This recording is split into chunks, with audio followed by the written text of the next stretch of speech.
चालली दुसऱ्या पालखीत शिवा काशीत मोठ्या रूपात चालला दादा चाला राजीर राजीर चालला दादा राधा राजीर राजीर जी दोन दिशेला दोन पालख्या गेलेल्या आहेत.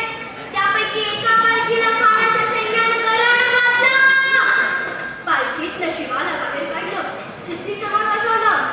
त्यावेळी फक्त दोन संसार डोळे शिवावर होते. त्यापैकी एक म्हणाला, ये शिवाजी नहीं हो सकता. अरे क्यों नहीं हो सकता?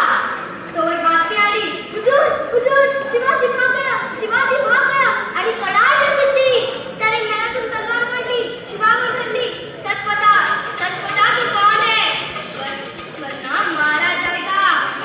शिवा हसला आणि म्हणाला, अरे जन्माला जरी शिवा काशीत पडून आलो असलो तरी मरताना शिवाजी महाराज म्हणून मरतोय. हे भाग्य काय कमी आहे का? आणि कडाडला सिद्धी.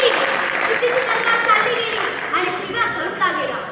पण इथे बाजीने तुळजापूरची खिंड गाठली आणि बाजी म्हणतात, राजा आता येळ करू नका. तुम्ही निम्मी फौज घेऊन गडावरती रवाना व्हा. आम्ही खिंडीत राहून शत्रूंना अडवून धरतो. आणि बाजी म्हणतायत, नाही नाही राजा, लाख हमले तरी चालतील, पण लाखाचा पोशिंदा जगला पाहिजे राजा, लाखाचा पोशिंदा जगला पाहिजे. खिंडीच्या काय प्रकार झाला?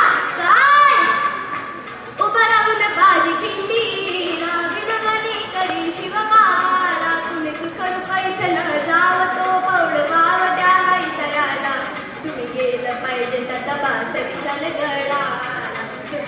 तुम्ही गेलं पाहिजे त्या तबास विशाल गडाला. आलो आलो आता चितीला मी ठार करतो सिद्धीला. बाजीचा काव तो वार करतो मी ठार दृष्ट शत्रूला. सत्य माझा याच बाजा, सत्य माझा याच बाजा. माझी थांबाया होई नाराजी, दम नाही मला माझी. माझी लावेल जीवाची माझी, कधी पोचलते ते गडावरी राज शिवाजी जी, राज शिवाजी जी. रक्ताचा सवळा दिसलेला माझी उभी म्हणते, अशी शंकराच्या गोळीचा वार बाजीला लागला. तरी हे माझी उभी म्हणते, राजा आपण गडावरती पोचणार नाहीत राजा. जोवर आपण गडावरती पोचणार नाही तोवर या बाजीचा प्राण जाणार नाही राजा. आणि मग काय घडलं?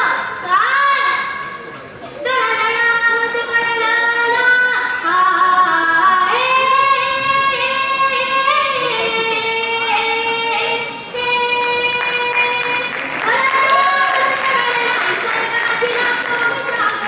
घेऊन गेला बाजीचा प्राण, घेऊन गेला बाजीचा प्राण.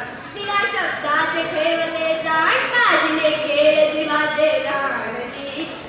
बाजीने केलं जीवाचे राण. आणि म्हणतात राजे, धन्य बाजी धन्य. जर काय खिंडीतली माती पाण्यात टाकली तर रंग येईल बाजीच्या रक्ताचा, इथे सुगंध येईल बाजीच्या पराक्रमाचा. जर का खिंडीला कान लावला तर शब्द येतील हर हर